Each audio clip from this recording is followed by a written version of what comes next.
Hello दोस्तों, आप लोगों का स्वागत है इतिहास की दुनिया 99 पे। दोस्तों, आज मैं आपको बिहार डीएलएड एंट्रेंस एग्ज़ाम जो आपका 2025 में होगा, उन एग्ज़ाम के लिए काफ़ी शानदार वीवीआई प्रश्न लेकर के आया हूं, जो आपके एग्ज़ाम में पूछा गया है। तो प्रीवियस ईयर का प्रश्न है, अंत तक वीडियो को ज़रूर देखिएगा। अगर आपको 2025 में सरकारी कॉलेज चाहिए तो आप देखिए, क्योंकि मैंने यही सब पढ़ करके एग्ज़ाम निकाला है, जो आपके लिए काफ़ी अनुभव मिलेगा, क्योंकि मैंने इस एग्ज़ाम को क्वालिफाई किया है। चलिए बढ़ते हैं नेक्स्ट। पहला प्रश्न आपके सामने में है, मानव शरीर में कुल कितनी हड्डियाँ होती है? दोस्तों, मनुष्य के शरीर में पूछ रहा है कि कितनी हड्डियाँ होती है, तो 206 हड्डी होती है। कितना होती है? 206। लेकिन दोस्तों, कभी कभी 208 भी लिखल रहता है। कितना रहता है? 208 भी लिखल रहता है, तो 208 भी इंपॉर्टेंट हो जाता है। आपको ये बात याद रखना है, 206 या 208 हड्डी होता है। अच्छा, हड्डी हड्डी का अध्ययन पूछेगा क्या कहलाता है? दोस्तों, हड्डी का जो अध्ययन पूछेगा क्या कहलाता है, तो हड्डी का अध्ययन कहलाता है ऑस्टियोलॉजी। क्या कहलाता है? ऑस्टियोलॉजी कहलाता है हड्डी का अध्ययन। चलिए बढ़ते हैं नेक्स्ट। अगला प्रश्न आपके सामने में है, मानव शरीर की सबसे लंबी हड्डी कौन सी है? दोस्तों, मनुष्य के शरीर की सबसे लंबी हड्डी पूछ रहा है, तो आपको बताना है मनुष्य के शरीर की जो सबसे लंबी हड्डी होती है दोस्तों, वो जांघ की हड्डी होती है। कहाँ की होती है? जांघ की हड्डी होती है। और उस हड्डी को हम लोग क्या कहते हैं? फीमर कहते हैं। क्या कहते हैं? फीमर कहते हैं। आपको ये बात याद रखना है। अच्छा, टिबिया, ये भी प्रश्न आया हुआ है आपका एग्जाम में। टिबिया पूछेगा कहाँ की हड्डी है? दोस्तों, टिबिया जो है हमारी पैर की हड्डी है। कहाँ की हड्डी? पैर की हड्डी को पूछेगा, हम लोग क्या कहते हैं? टिबिया कहते हैं। आपको ये बात याद रखना है। अच्छा, हड्डी में पूछेगा दोस्तों क्या पाया जाता है, तो हड्डी में दोस्तों कैल्शियम और फास्फोरस पाया जाता है। क्या पाया जाता है? कैल्शियम और फास्फोरस पाया जाता है। और जो हड्डी को क्या करता है? मजबूती प्रदान करता है। क्या करता है? हड्डी को मजबूती प्रदान करता है। चलिए बढ़ते हैं नेक्स्ट। अगला प्रश्न आपके सामने में है, मानव शरीर में रक्त का पीएच मान कितना होता है? मनुष्य के शरीर में रक्त का पीएच मान कितना होता है? तो आपको बताना है कि 7.4 होता है। कितना होता है? 7.4 होता है। तो रक्त हो गया और आंसू हो गया, रक्त हो गया, आंसू हो गया, लार हो गया, रक्त, आंसू, लार, इन सब का पीएच मान 7.4। क्या होगा भैया? इन सब का पीएच मान 7.4 आपको याद रखना है। अच्छा, जिसका भी पीएच मान दोस्तों 7 से अधिक होता है, 7 से अगर अधिक होगा तो आपको याद रखना कि वो क्षारीय हो जाएगा। क्या हो जाएगा? क्षारीय हो जाएगा। अगर 7 से दोस्तों अगर कम आ गया, 7 से अगर दोस्तों कम आ गया, माइनस में आ गया 7 से कम, तो आपको याद रखना है कि वो क्या होगा? अम्लीय होगा। क्या होगा? अम्लीय होगा। अब एक्यूरेट अगर दोस्तों 7 आ गया तो याद रखना है कि वो क्या हो जाएगा? उदासीन होगा। चलिए बढ़ते हैं नेक्स्ट। अगला प्रश्न आपके सामने में है, किस अंग को रक्त का पंप कहा जाता है? दोस्तों, रक्त का पंप हम लोग किसको कहते हैं? तो रक्त का पंप किस अंग को रक्त का पंप कहा जाता है? तो रक्त का पंप को किसको कहते हैं? हृदय को कहते हैं।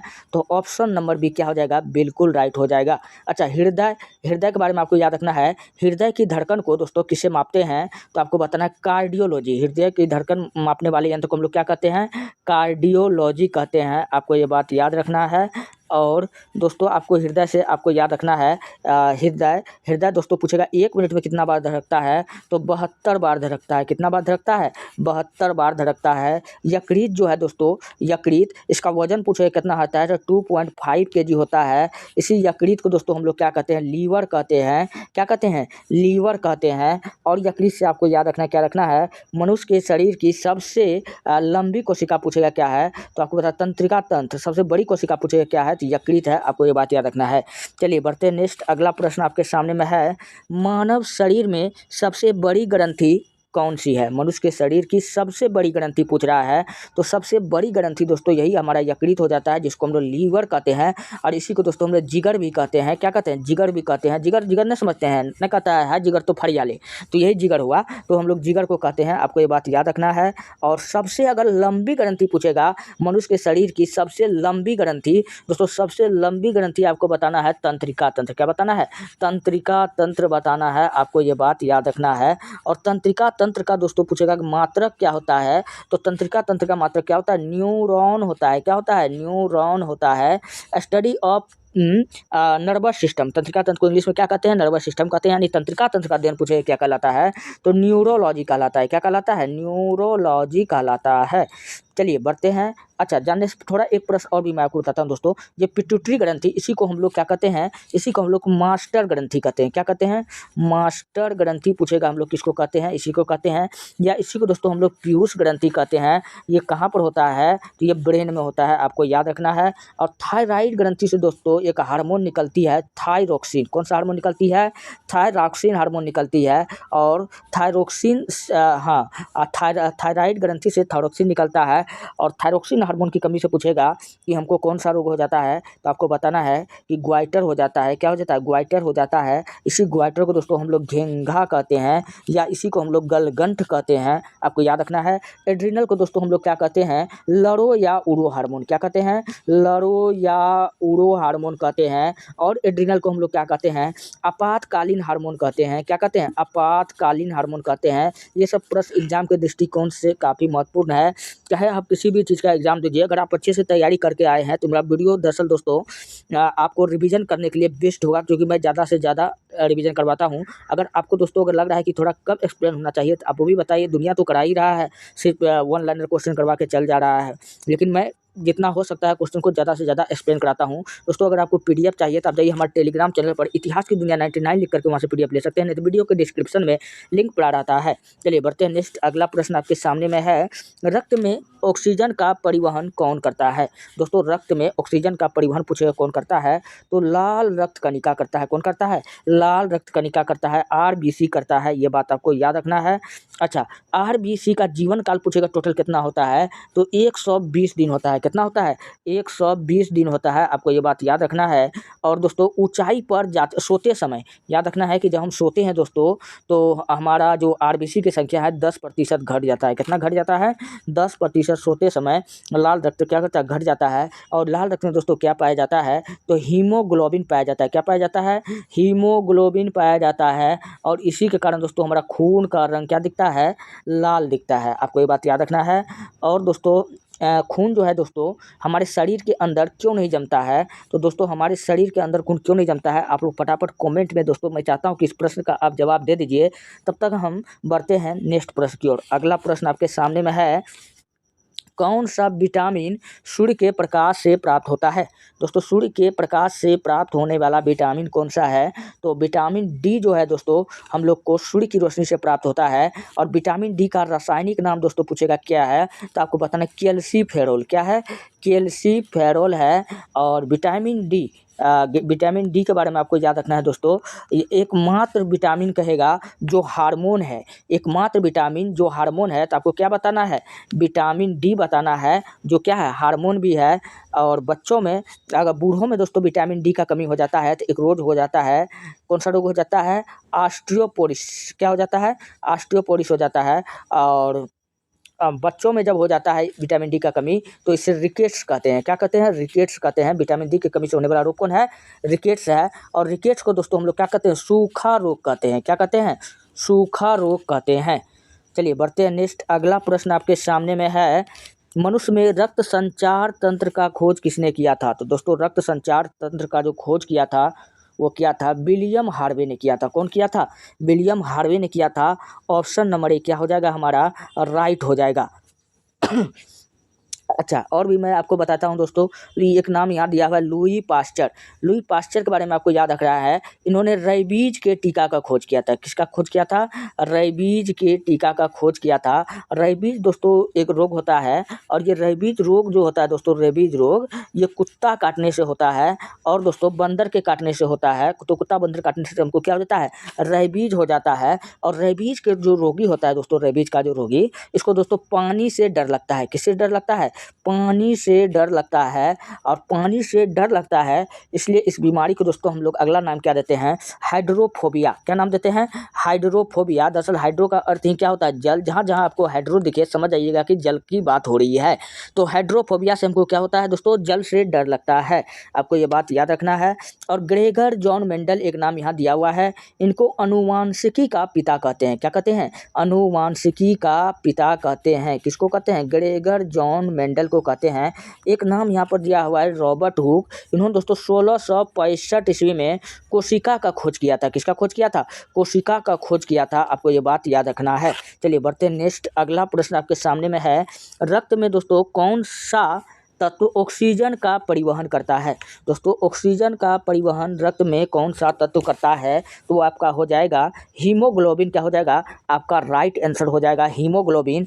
अच्छा, हीमोग्लोबिन में पूछेगा दोस्तों कौन सा तत्व पाया जाता है, या पूछेगा खून में कौन सा तत्व पाया जाता है, तो आपको बताना है दोस्तों आयरन पाया जाता है, यानी लोहा पाया जाता है। इसी को हम लोग क्या कहते हैं? एपी कहते हैं। जिनकी परमाणु संख्या कितना होता है? 26 होता है। और हीमोग्लोबिन में क्या पाया जाता है? लोहा पाया जाता है। आपको ये बात याद रखना है। और हीमोग्लोबिन का दोस्तों पूछ लेगा कि वास्तविक कलर क्या होता है, तो वास्तविक कलर दोस्तों बैंगनी होता है। क्या होता है? बैंगनी होता है। आपको ये बात याद रखना है।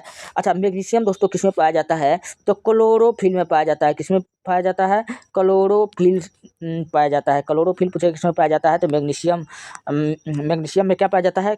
सॉरी दोस्तों, क्लोरोफिल में क्या पाया जाता है? तो मैग्नीशियम पाया जाता है।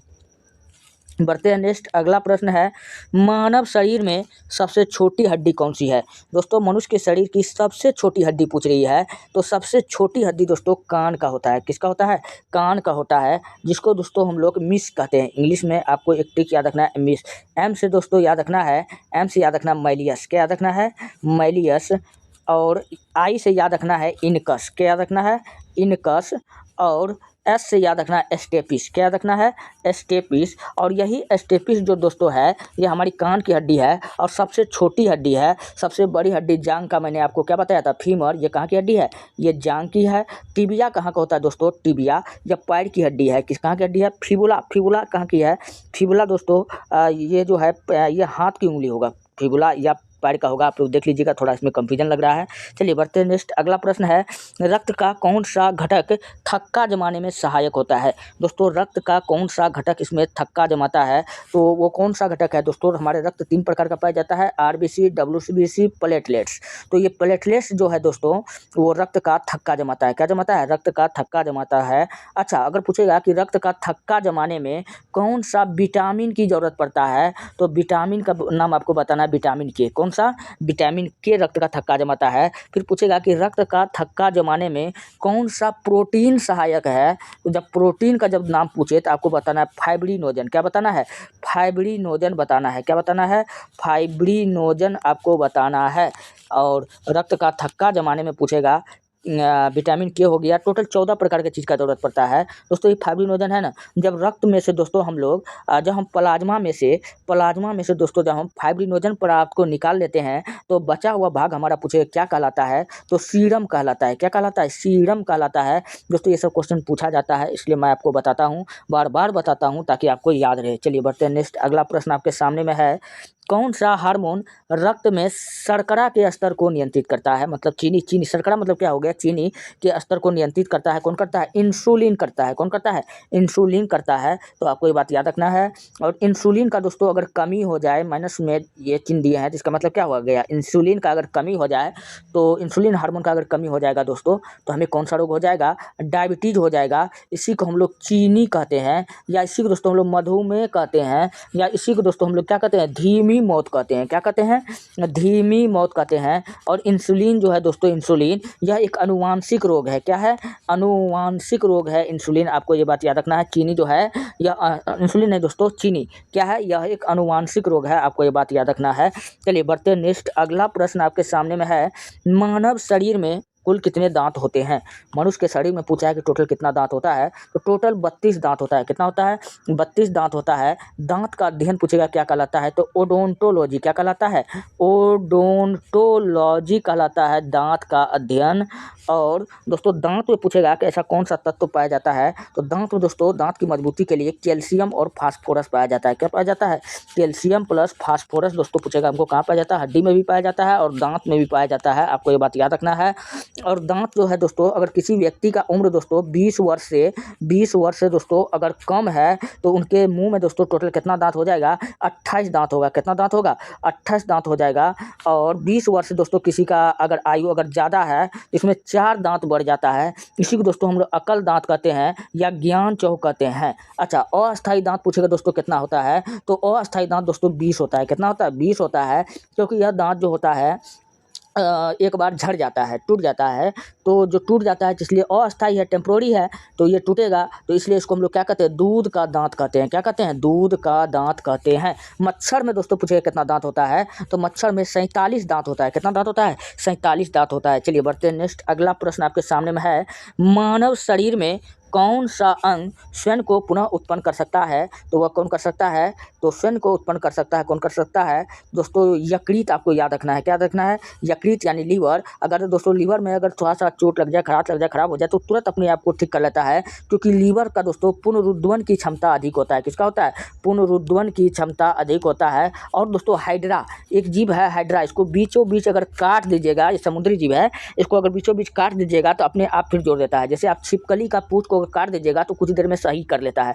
अब गेंडा को दोस्तों आप काट लीजिए, घंटा भर में ये अपने आप को सही कर लेगा, क्योंकि गेंडा में क्या होता है दोस्तों, यहाँ पुनरुद्धारण क्षमता इसका अधिक होता है। सबसे कम अगर पूछेगा पुनरुद्धारण क्षमता किसका होता है, तो सबसे कम जो होगा दोस्तों मस्तिष्क का। इसलिए दोस्तों मस्तिष्क का घाव जल्दी नहीं भरता है, वही यकृत में थोड़ा सा कुछ होता है तो वो ठीक हो जाता है, तुरंत ठीक हो जाता है। चलिए बढ़ते हैं नेक्स्ट, अगला प्रश्न आपके सामने में है, कौन सा विटामिन रतौंधी रात्रि अंधता को रोकने में सहायक है। दोस्तों वो विटामिन का नाम है विटामिन ए। इसका रासायनिक नाम पूछेगा क्या होता है, तो रेटिनॉल होता है। क्या होता है, रेटिनॉल होता है। इसकी कमी से रतौंधी होता है, जिसको हम लोग जीरोप्लेथेमिया क्या कहते हैं, जीरोप्लेथेमिया कहते हैं, या इसी को दोस्तों हम लोग क्या कहते हैं, नाइट ब्लाइंडनेस कहते हैं। क्या कहते हैं, नाइट ब्लाइंडनेस कहते हैं। और विटामिन ए का स्रोत पूछेगा क्या है, तो गाजर है। क्या है, गाजर है, आपको याद रखना है। जिन व्यक्ति को कम दिखाई दे रहा है वो गाजर खाएं, इनसे आपका क्या होगा, आँख की रोशनी ठीक हो जाएगी।